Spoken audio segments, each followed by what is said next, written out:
Hi, I'm Beth, and I'm joined by Z, who is head of HR at an edtech company. Today, we're going to be talking about all things recruitment and employment. He's going to be sharing tips and tricks to help you get started on your career journey. Lovely to have you. Hi, pleasure to be here. How are you? Good, thank you. All good. Good, I'm glad. So really, let's just start at the beginning. So first of all, could you share your university experience? So what you studied and also then your first job outside of university? Of course. So I did my bachelor's in business management, and my first job after university was working in local government, where I started off within community engagement. I did that for about 6 months when I realized that actually I wanted to move into a different field. And that's when I landed into HR. So it's been a number of years now since I've been working in HR, but it was one of the best decisions I made. And what is it about HR that you like? What I love about HR is essentially the fact that you're able to build a fantastic experience for the people of the organization that you work with. So I love the work that I do around building an inclusive culture within different organizations. I love the fact that I'm working to help people grow and succeed in their careers. And I love the fact that it's a new challenge every single day. So every day is different. And every day I come to work with a very new mindset around a new problem to solve, which is very exciting. So you're not bored? Definitely not bored. Going back to what you were saying earlier, it's kind of like the core functions of HR. It's recruiting the best talent. Yeah. So I assume that you do a lot of interviews. Yes, absolutely. And have you had any standout interviews in your time? Not necessarily because they're the best talent, but just ones that have stuck with you for any reason whatsoever. Yeah.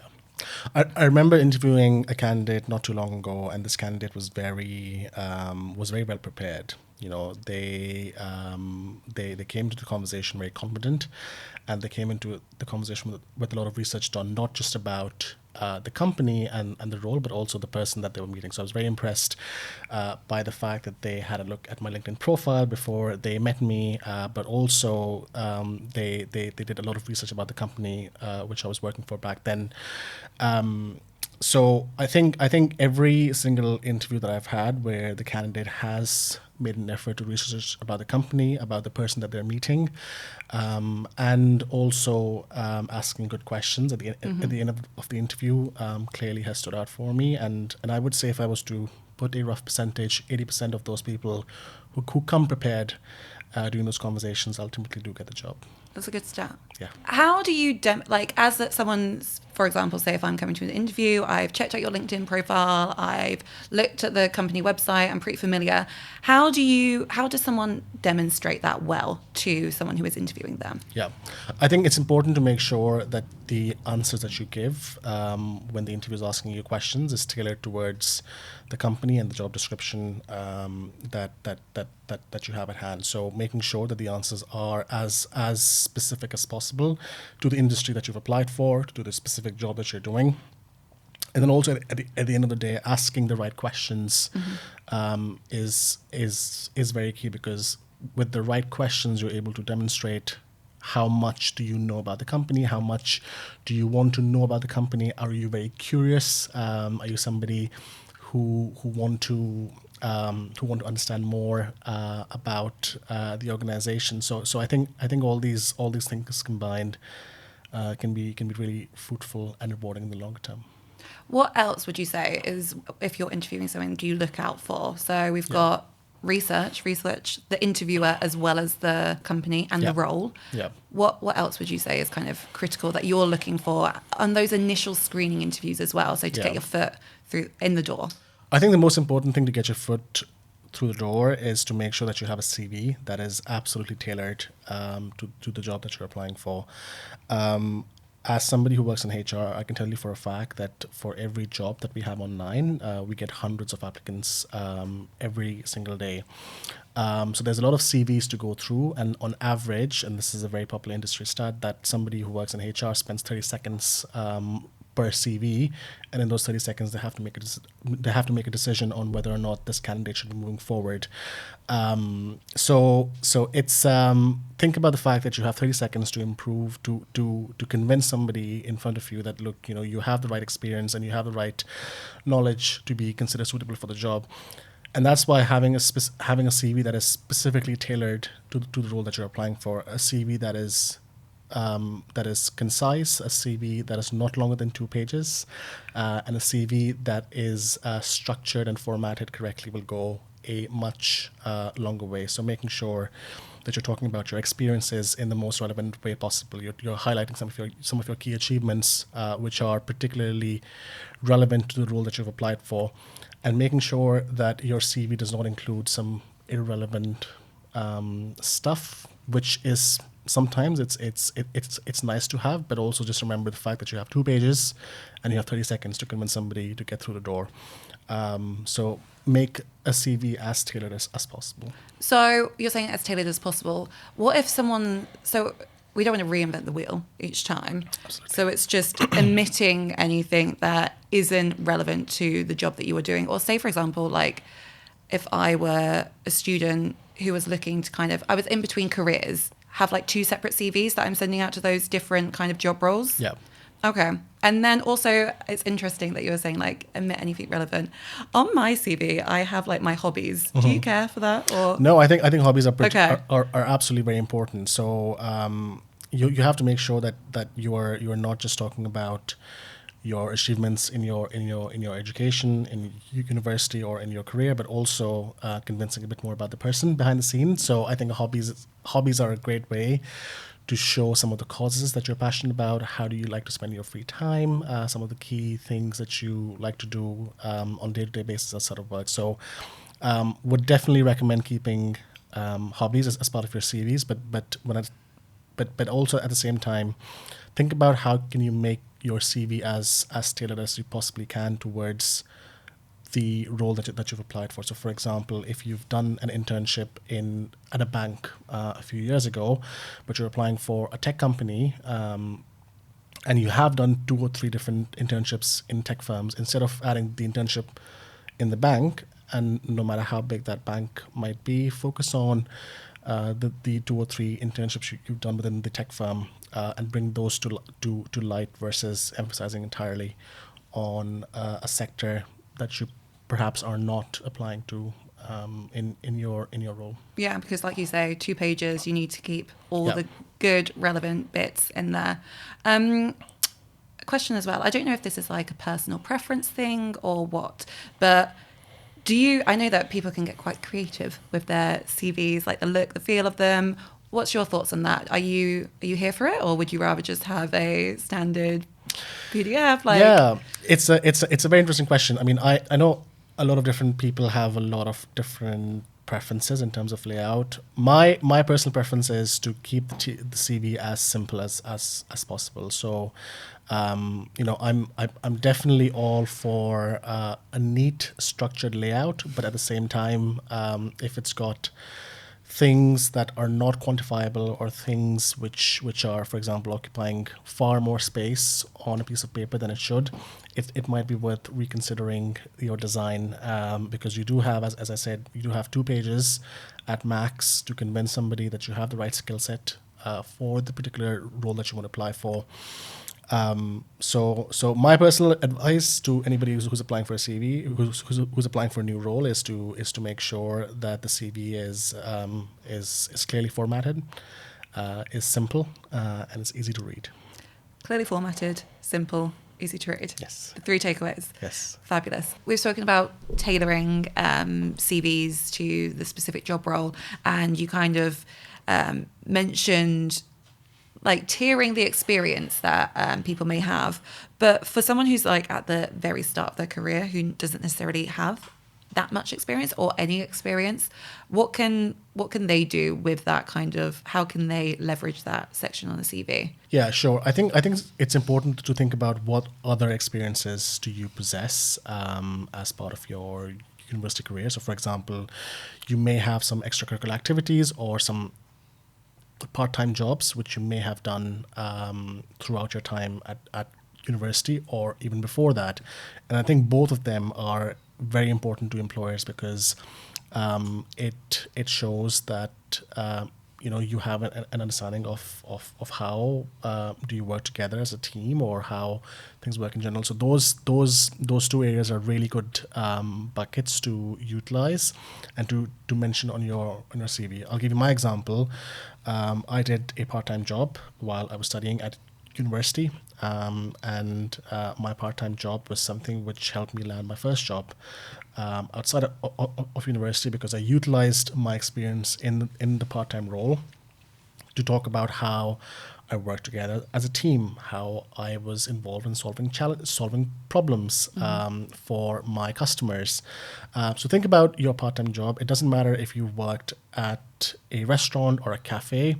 You still are learning some really valuable skill set around, for example, customer interactions or solving challenges or solving problems. So think about what those skill sets are that you are learning from these experiences, and then reference them in your CV. Similarly, if you're involved in extracurricular activities or any sports societies, think about the experiences that you've learned in these societies. And again, this could be around working together as a team. You could have been a treasurer of a particular society, and that's some really valuable experience because you've utilized that experience as a treasurer to understand how finances work in general, and you would want to reference that in your CV, especially if you're applying for a job within the finance sector. So I would recommend having a think through about all the experiences that you possess as part of your university career,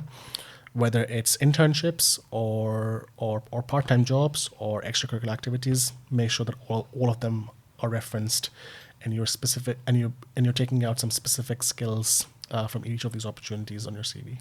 Yeah, I think they're all like equally as important. And also it's not always, you do have to sit down and think about them, because you might have some lived experience that you don't even realize is kind of transferable. And also as well, there's things as simple as like group work at university. Like you can lean into the experiences you've had like within your courses as well, right? And pull out some experiences from there. Yeah.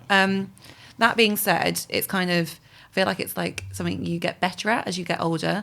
For someone, again, who is maybe starting out their career journey, who or where can people go to kind of like sit down and get some support or advice? Like, I know that I would tend to go to like my friends nowadays because they've all got different careers. But for someone who's a lot earlier on in their journey, is there any good resources, anywhere that they can go to kind of like get some help with thinking about what skills do I have from these experiences, and how can I translate this into a cover letter or a CV? Yeah, certainly. So I would recommend starting off with any sort of mentors that you have at universities. These could be your alumni of the university. These could be your academics. Think about some of the people within your wider network who can help you give that advice that you need. One important group that I would certainly recommend people to reach out would be your career center in the university, because they're there to help you, and they'll offer you the support that you need to help tailor your CV towards the right opportunities. They'll give you advice on how do you prepare for an interview ahead of time. So that group is a great opportunity for you to utilize more and more of, to help you prepare for any future job opportunities. What are your thoughts on cover letters? Do you ask for them in your recruitment process? Yeah. Interesting question again. I think there's a lot of companies do ask for a supplementary letter alongside the CV. Personally, I don't, because I think a CV is enough to ensure that I have a good understanding of the candidate who's applied for the role. I know some companies do want an additional cover letter. So it does depend on different sectors that you're applying for. However, the trend that we've seen most recently emerging is that employers are not asking for cover letters as much as they want. However, I don't see there to be a harm in applying for one, in writing one. So if you would like to, if you do have the option on a job board to submit a cover letter, then you probably should.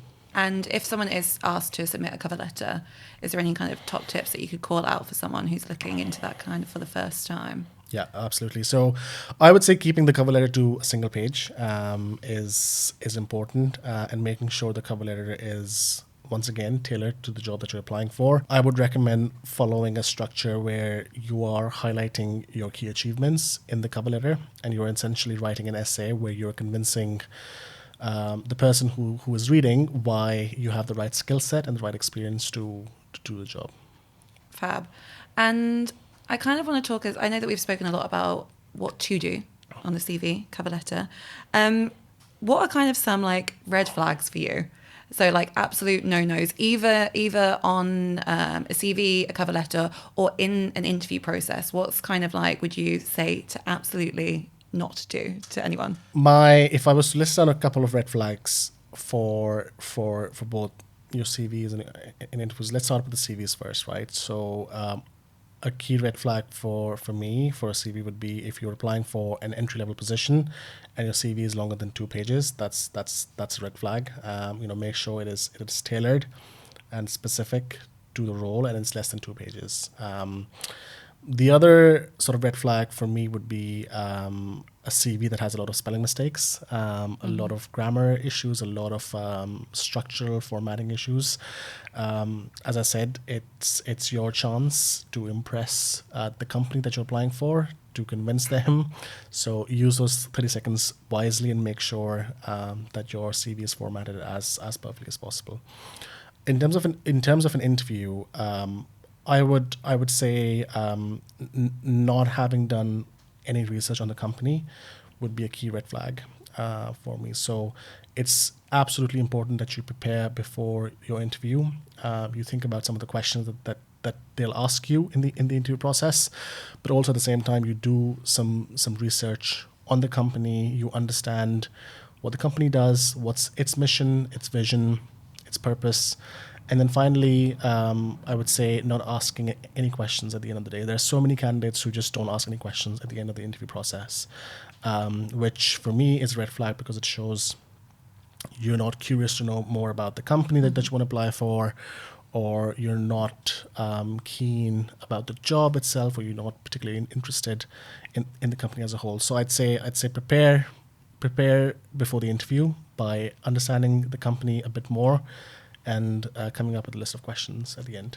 Do you have any examples of questions that someone could ask at the end of an interview to kind of show their interest? Yeah, absolutely. So I think some of the questions that you can ask is, how does a day in a life look like in this job? Who are some of the key stakeholders that this job will be working with? You can ask questions about the company's culture. What is it like to work at this company? What's the culture like? What's the people like? You can ask questions about the manager itself that you're working with. What's the person's management style, and how do they like to interact with their day-to-day jobs? And then one last question, which I would recommend everybody to ask towards the end, is to ask the interviewer if there are any additional questions that the interviewer may have, which you may not have touched during the interview process. And that way, if the interviewer does have any doubts in their mind, or if they have any further questions, they're able to ask you in those last 5 minutes, and you're able to secure a good answer. Interview processes at companies are, I understand, different, Yeah. but generally there will be some commonalities. So would you be able to talk to what people can expect if they're going into their first proper graduate recruitment process? What sort of interviews could they expect, and talk to them a little bit more? Yeah, so I think the first thing which I would say for sure is that every company has their own processes in place. So it's important to understand at the beginning of the process, when you're speaking to your HR person who you applied to, what does the assessment process look like? What does the interview process look like for the company? So getting some clarity from them would be helpful. But from my experience, a lot of companies deploy a number of different interview processes to assess someone's suitability. A key one is an assessment center. And for those of you that don't know what an assessment center is, it's essentially a half a day or a day long fun-filled, I would say, activities where you are working together with other applicants to achieve a common goal, to achieve a common objective. You get to do a lot of exercises together as a group in terms of assessing how do you work together as a team, what's your approach towards research, how do you present information to others. So an assessment center is a key process companies use to basically bring to light your behaviors, your skill set, and the way that you think about work in general. So a lot of graduates will certainly find assessment centers as something within their roles. And then apart from that, then you have your standard interviews, and the interviews normally are with the hiring managers, so the person that this role is managed by. They will interview you to assess your suitability, whether you're somebody who would be qualified enough for the job, whether you're somebody who would fit well with the team as well. And then you also get to meet the wider team. So you may expect some interviews with a few stakeholders, with a few other wider team members that you'll be working with every day. Amazing. So the interview process varies from company to company and kind of just to be expected. And it's on average, how many rounds do you reckon there are? I've done interviews where it's literally like 9 rounds. Yeah, so again, something that will vary by company. Some companies do have 9 rounds, some companies have 5, some companies have 3. So it really depends on the companies that you're applying for, which is why I think it's just important to make sure that you are understanding the process from the very beginning. I would also say that it's important to have patience in the process as well. So I can understand it can be very long, it can be very tiring. But you have to remember that for every graduate opportunity that exists, there are hundreds and thousands of other grads who are competing for the same role. So there are a lot of applicants that companies have to go through.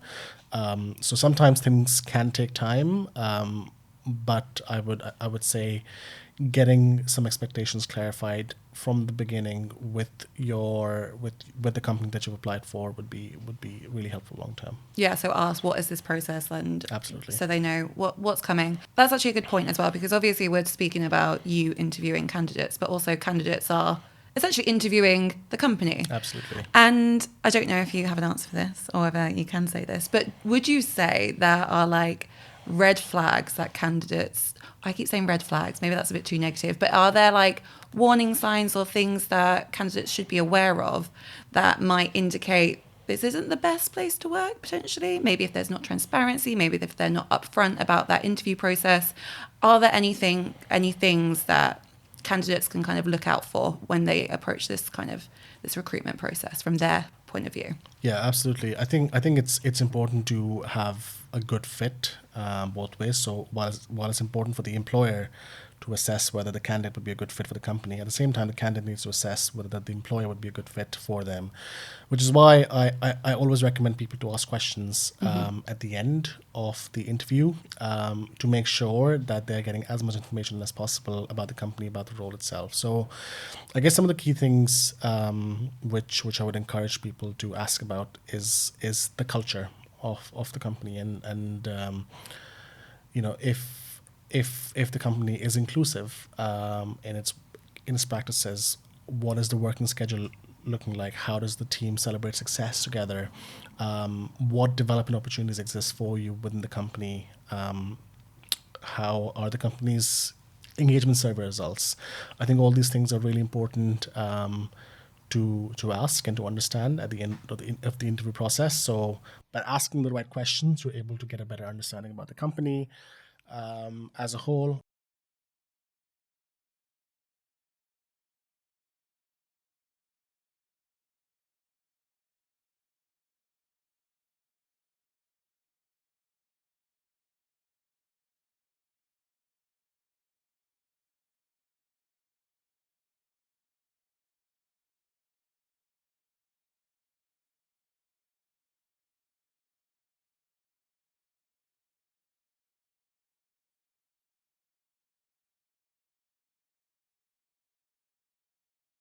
You've listed some really good ones there. I know I always ask about culture fit because big on Yeah. who you work with and what. I like the celebrating success as well. I think that's an important question. They all are. Absolutely. All fabulous. This kind of leads on a little bit to the next question. How's best to deal with rejection? Because it's part of the process, right? Yeah. And it doesn't necessarily get easier as you get older, right? Because it is tough if you've got your like heart set on something. Yeah. What would you say?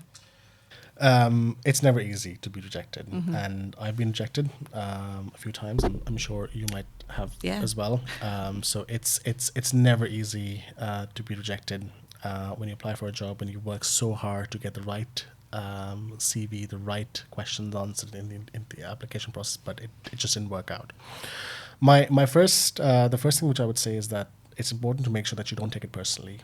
Sometimes things happen for a reason. You don't know who the other applicants are, what their background is, and how they showed up during the interview process. A lot of people go into this mindset and mentality that, I'm not good enough for this.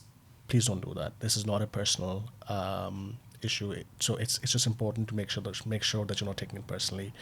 The second thing which I would say is if you are rejected for a role, and if you have been interviewed by the company, or if you've been through an assessment center, it's very important to make sure that you ask for feedback, because feedback will help you improve in your next interview, in your next application. So make sure that you ask for feedback, you take some time out to schedule a conversation with whoever you're speaking to from the company, getting some detailed feedback from them on what areas do you think you need to improve on, and then taking that feedback back home, working on that feedback, and then making sure you're addressing that feedback in your next conversation is important. So to summarize, the first one would be don't take it personally.